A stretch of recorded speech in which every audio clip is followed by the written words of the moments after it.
अस्सलाम वालेकुम दोस्तों।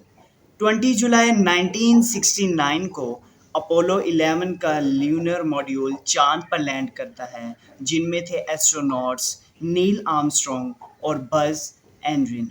दोस्तों, चांद पर लैंड करने के बाद नील आर्मस्ट्रॉन्ग दरवाज़ा खोलने की कोशिश करते हैं, जो कि बहुत मुश्किल था क्योंकि वहाँ पर प्रेशर बहुत ज़्यादा था। खैर, थोड़ी सी स्ट्रगल के बाद वो कामयाब हो गए और अपने भारी भरकम स्पेस सूट से बाहर निकल आए। तो दोस्तों, आते हुए अनजाने में चूंकि निकलने की इतनी जगह भी नहीं थी, उनसे मॉड्यूल का एक टुकड़ा टूट गया, जिसके टूटने का इन दोनों को पता नहीं चला क्योंकि वहाँ पर हवा नहीं थी और बगैर हवा के साउंड ट्रैवल नहीं कर सकती। तो दोस्तों, ये जो टुकड़ा था ये बहुत इम्पोर्टेंट था। दोस्तों, ये टुकड़ा था एसेंट इंजन आर्मिंग स्विच।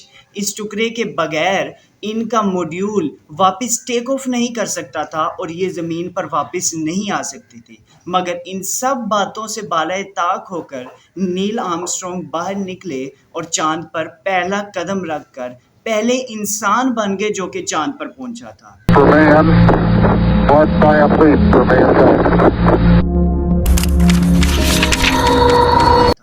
लेकिन दोस्तों, आज 50 साल गुजरने के बावजूद लोग इस बात पर यकीन नहीं करते कि इंसान चांद पर गए थे। लोगों का मानना है कि ये अमेरिका का एक ड्रामा है जिसको ज़मीन पर ही शूट किया गया था, क्योंकि बगैर हवा के ये झंडा कैसे लहरा रहा है? क्या है इस सब की हकीकत? आइए जानते हैं पूरी कहानी आज की इस वीडियो में। 2, 1, 0, all engine running. We choose to go to the moon in this decade and do the other things, not because they are easy, but because they are hard. Houston, we see you on a stereo, over. Tranquility Base here. The Eagle has landed. That's one small step for man, one. दोस्तों, आपको ये जानकर हैरानी होगी कि Apollo 11 mission को plan करने की असल वजह एक वार थी जो कि अमेरिका और सोवियत यूनियन के दरमियान स्पेस में जाने की रेस थी।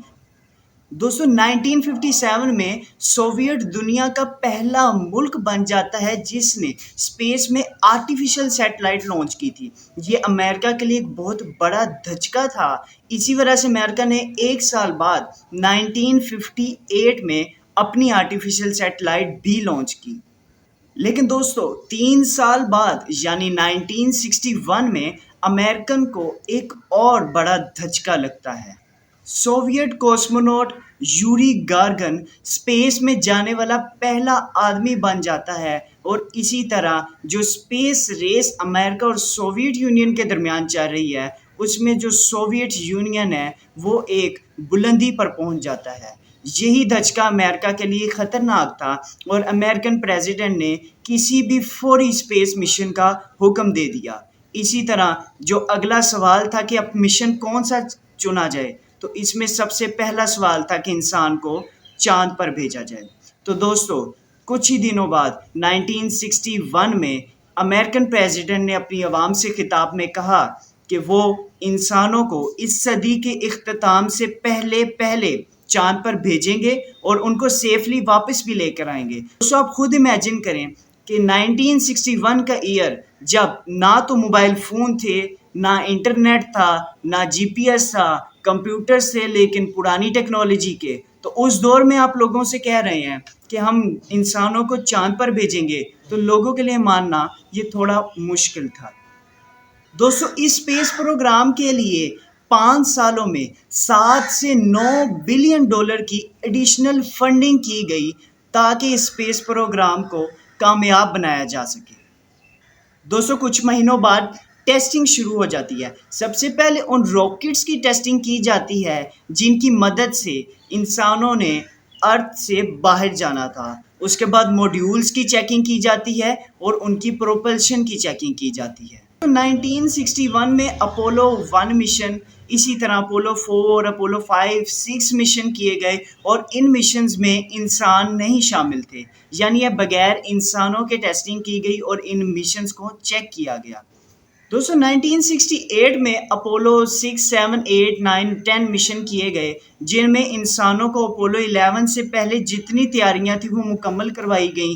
चांद के इर्द गिर्द तक इंसानों को लेके गए। बस अपोलो 11 में जो इंसानों ने लैंडिंग करनी थी वो नहीं की, बाकी तमाम प्रैक्टिस जो है वो अपोलो 10 तक मुकम्मल हो चुकी थी। अब बात आई अपोलो 11 की, तो इसमें जो कमांडर थे 38 साला वो नील आर्मस्ट्रॉन्ग थे। जो ग्रुप था वो ज़मीन की हदूद से 10 मिनट में बाहर निकलकर 1.5 रेवोल्यूशन कवर करता है और उसके बाद उनको ज़मीन पर बेस स्टेशन से हिदायत आती हैं कि आप अब चांद की तरफ मूव कर सकते हैं।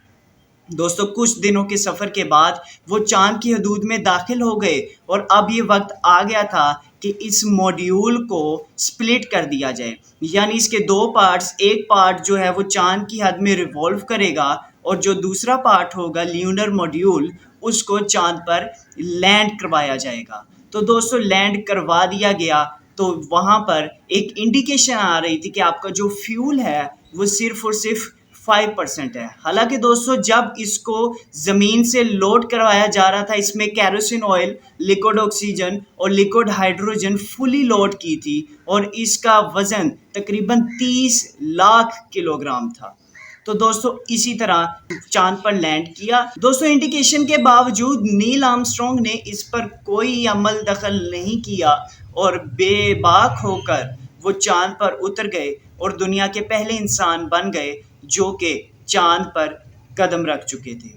दोस्तों उन्होंने चांद से कुछ कलेक्शंस के लिए मिट्टी और पत्थर और इस तरह की थोड़ी चीज़ें इकट्ठी की, अपना फ्लैग नस्ब किया और इसके साथ साथ कुछ साइंटिफिक इंस्ट्रूमेंट्स भी लेकर गए थे जो कि उन्होंने वहाँ पर नस्ब किए।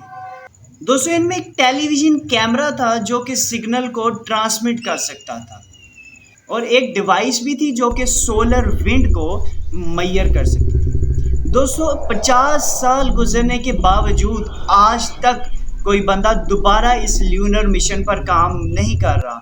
उसकी वजह ये नहीं है कि ये अमेरिकन एक ड्रामा है, बल्कि उसकी वजह ये है कि ये जो मिशन है ये बहुत ही एक्सपेंसिव मिशन है। उस वक्त इस मिशन पर $25 बिलियन का खर्च आया था जो कि आज के डॉलर के मुताबिक $100 बिलियन के करीब है। दोस्तों 4000 से ज़ायद इंजीनियर्स, टेक्नीशियंस इस मिशन को परफॉर्म कर रहे थे और आज के दौर में ये करना लगभग नामुमकिन है। उम्मीद है आपको वीडियो अच्छी लगी होगी। ऐसी मज़ीद वीडियोज़ के लिए हमारे चैनल को सब्सक्राइब करें।